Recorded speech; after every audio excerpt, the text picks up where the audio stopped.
falando ainda, claro, sobre o tarifaço e a relação Brasil-Estados Unidos, durante uma coletiva na Casa Branca, Donald Trump voltou a criticar o tratamento dado ao ex-presidente Jair Bolsonaro, afirmando que o que estão fazendo com ele é vergonhoso. A declaração ocorreu enquanto o presidente americano anunciava tarifas de até 50% sobre produtos brasileiros e mencionava a abertura de investigações comerciais contra o Brasil, em resposta a políticas econômicas que considera desleais.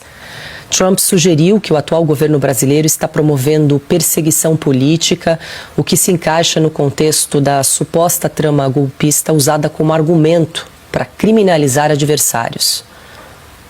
And the letter says that you'll pay 30%, 35%, 25%, 20%, in one case 50%, Brazil, and because what they're doing to their former president is disgraceful. I know the former president, he fought like hell for the people of Brazil, that I can tell you. And I believe he's an honest man. I think what they're doing to him is terrible. So, yeah, we have some pretty good deals to announce, but every time we send out a letter, that's a deal. Bom, Trump também afirmou que sempre que os Estados Unidos enviam uma carta com imposição tarifária, isso já constitui um acordo, deixando então claro que as novas sanções, penalidades, têm ligação direta com a situação de Jair Bolsonaro, Silvio, que isso, aliás, é algo que a gente tem discutido aí desde a última quarta-feira, né? O que teria motivado aquela fatídica carta publicada pelo presidente americano Donald Trump, que teria impulsionado Trump a chegar a tarifas de 50% contra o Brasil, a maior entre aquelas 22 países que receberam cartas aí ao longo dos últimos dias. Paula, vou retomar o ponto do remédio amargo. É evidente que para o setor produtivo um tarifaço não é bom.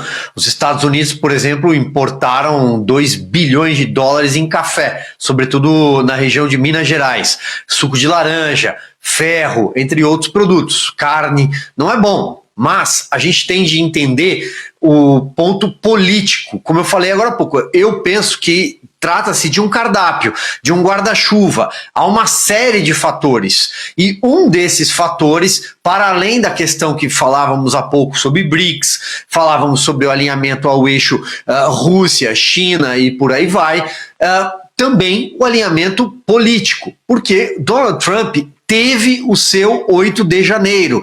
Ele sabe o que é viver uma pressão política por conta do 6 de janeiro, que foi a invasão do Capitólio nos Estados Unidos algum tempo antes do 8 de janeiro no Brasil, anos antes. Ele sabe o que é ser submetido a uma farsa.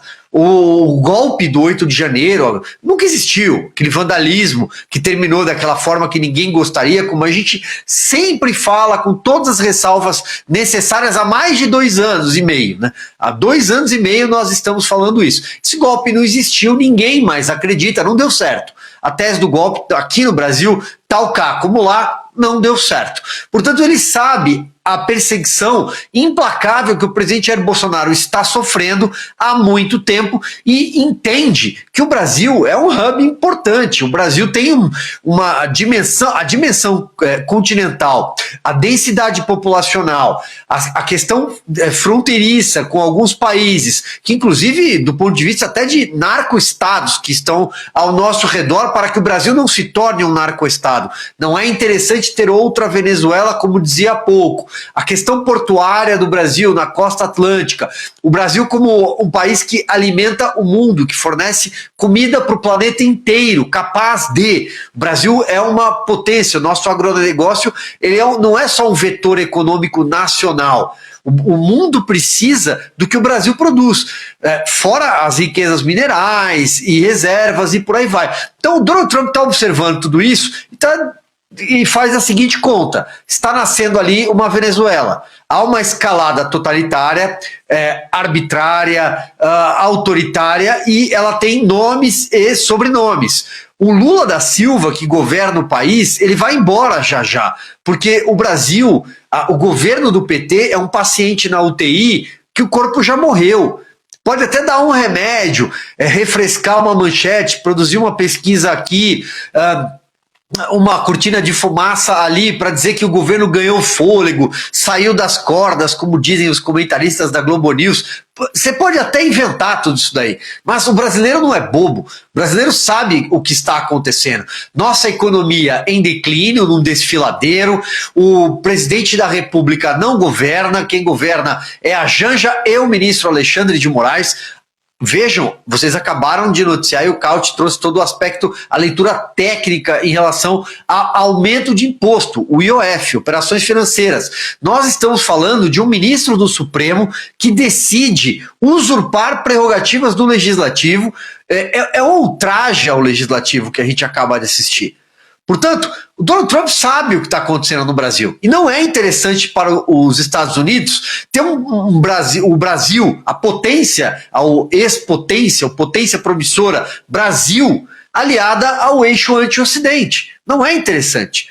E isso se deve ao PT e ao ministro Alexandre de Moraes, que governa o Brasil com a sua caneta. Não à toa acabou de decidir o que decidiu sobre impostos. Onde é que está escrito na nossa Constituição que o Supremo Tribunal Federal é vara de família?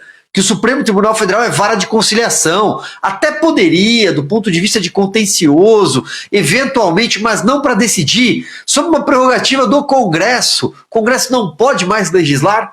Então, fecha a porta do Congresso, 383 deputados que não valem nada, o voto deles não vale nada. O Hugo Mota não sabe nem quem trabalha no gabinete dele, se soubesse não teria funcionário fantasma.